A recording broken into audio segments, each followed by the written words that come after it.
السلام علیکم عزیز طلبہ و طالبات، آج ہم 12ویں کے نئے سبق کا مطالعہ کریں گے جو چیپٹر نمبر 3 کا مانگ کا تجزیہ ڈیمانڈ انالیسس ہے۔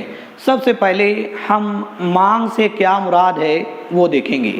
اس سے پہلے کے سبق میں ہم نے صارف کے رویے میں مطالعہ کیا تھا کہ افادہ مانگ کی بنیاد ہے، یعنی ہم اسی چیز کی مانگ کرتے ہیں جس میں ہمیں زیادہ سے زیادہ افادیت ملے، اور صارف وہی چیزیں خریدتا ہے جس میں اس کے لیے زیادہ سے زیادہ افادیت ہو اور قیمت بھی کم ہو۔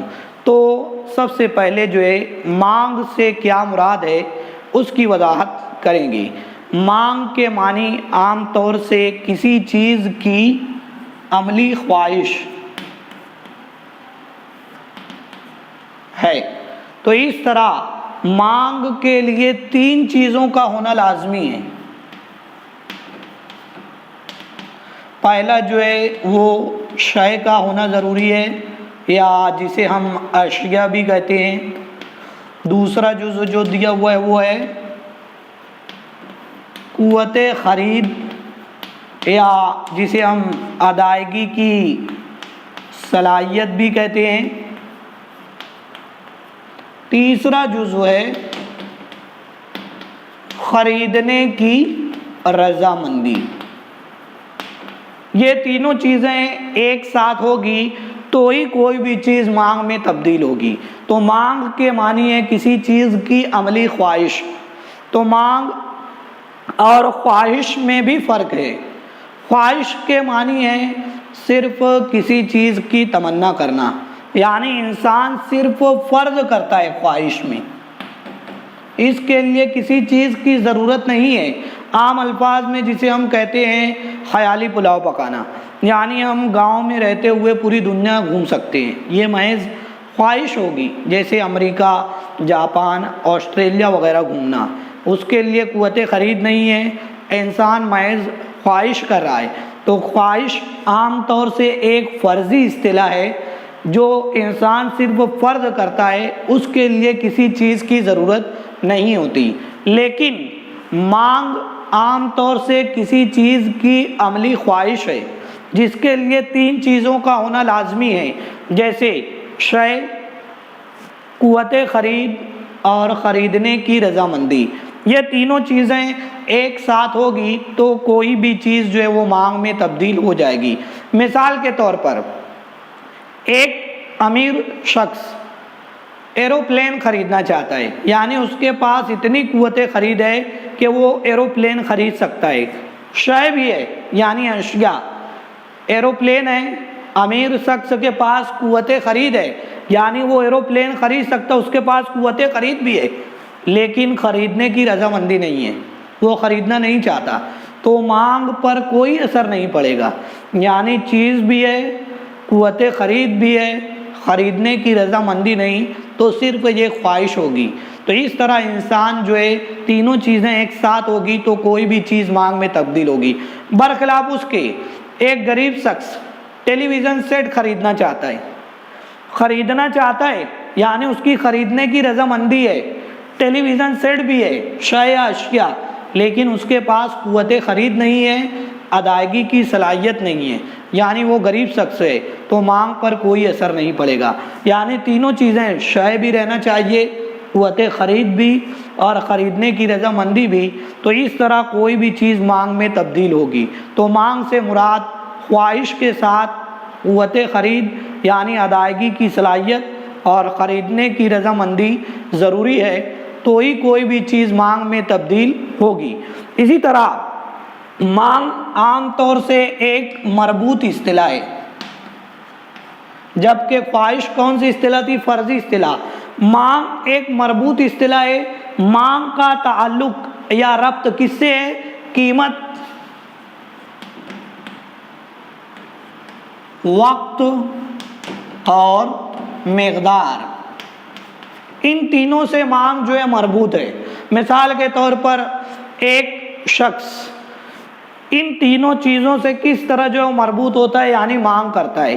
ایک شخص ایک دن میں 5 کلو گیہوں 15 روپیہ قیمت کے حساب سے خریدتا ہے۔ تو اس مثال میں اگر ہم دیکھیں تو تینوں چیزوں کا تذکرہ ہے، قیمت، وقت اور مقدار۔ یعنی ایک صارف ایک دن میں، ایک دن جو ہے یہ وقت کو ظاہر کرتا ہے، ایک دن بھی ہو سکتا ہے، ایک ہفتہ بھی ہو سکتا ہے، ایک مہینہ بھی ہو سکتا ہے۔ تو اس طرح جو وہ ایک دن میں 15 کلو گیہوں جو ہے یہ مقدار کو ظاہر کر رہا ہے۔ تو اس طرح 30 روپیہ قیمت پر وہ خریدتا ہے۔ تو 30 روپیہ کس کو ظاہر کر رہا ہے؟ قیمت کو۔ تو اس طرح جو ہے عام طور سے ایک شخص قیمت، وقت اور مقدار کو ظاہر کر کر کسی بھی چیز کی مانگ کرتا ہے۔ مانگ کی وضاحت عام طور سے اس کی مزید تصورات جو دیے ہوئے ہیں انفرادی مانگ اور بازار مانگ سے دیا ہوا ہے۔ تو سب سے پہلے ہم دیکھیں گے انفرادی مانگ، انڈیویجول ڈیمانڈ۔ انفرادی کا مطلب ہوتا ہے ایک، تو انفرادی مانگ یا انفرادی طلب کسے کہتے ہیں؟ انفرادی مانگ کی تعریف ہے، ایک صارف کی مانگ کو انفرادی مانگ کہتے ہیں، یا دوسرے الفاظ میں اس کی تعریف اس طرح ہے، ایک صارف ایک مخصوص مدت کے دوران مختلف قیمتوں پر اشیاء کی خرید کرتا ہے، اسے انفرادی مانگ کہتے ہیں۔ انفرادی مانگ کی وضاحت جدول اور ترسیمی خاکے کی مدد سے بھی کی گئی ہے۔ تو عام طور سے انفرادی مانگ میں جو جدول اور ترسیمی خاکے میں وضاحت کی گئی ہے وہ قیمت اور مقدار مانگ کے عملی تعلق کو واضح کیا گیا ہے کہ کس طرح ان دونوں کے درمیان تعلقات ہے۔ اگر ہم عملی زندگی میں دیکھیں تو انفرادی مانگ، بازار مانگ اور مانگ کا قانون صارفین کی نفسیات سے ظاہر ہوتا ہے۔ مانگ کا جو تعلق ہے عام طور سے صارفین سے ہے، یعنی صارفین اشیاء کی مانگ کرتے ہیں اور اپنے خواہشات کی تشفی کرتے ہیں۔ صارفین اسی چیز کی مانگ کرتے ہیں جو چیزیں انہیں پسندیدہ ہو اور کم سے کم قیمت پر زیادہ سے زیادہ افادیت ملے یا تشفی حاصل ہو، صارفین اسی چیز کی مانگ کرتے ہیں۔ تو انفرادی مانگ کو جدول سے جو وضاحت کی گئی ہے، جدول میں عام طور سے ظاہر کیا گیا پہلے ایکس اشیاء کی قیمت، اور دوسرا جو ظاہر کیا گیا ہے ایکس اشیاء کی مقدار مانگ، یہ جدول میں ظاہر کیا گیا ہے۔ جیسے قیمت اگر ظاہر کی گئی ہے 10، 8، 6، 4 اور 2، تو یہاں مقدار مانگ ہے 1، 2، 3، 4 اور 5۔ جدول پر اگر ہم غور کریں تو قیمت اور مقدار مانگ کے درمیان کون سا تعلق ہے؟ برعکس تعلق ہے، یا جسے ہم معکوس تعلق بھی کہہ سکتے ہیں۔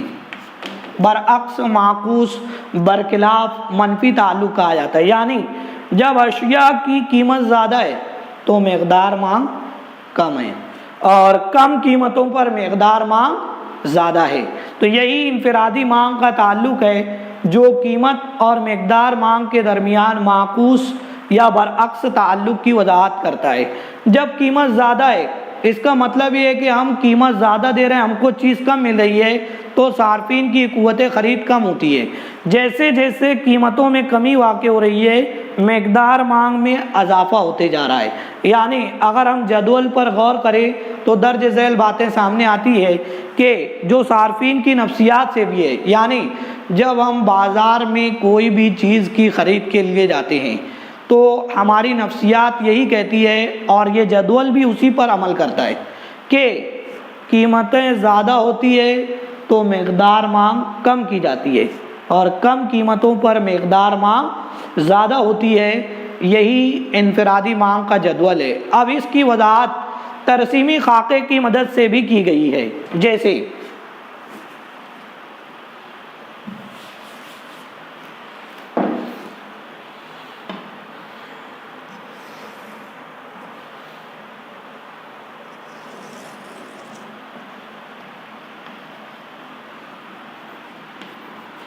ایکس اور وائی محور،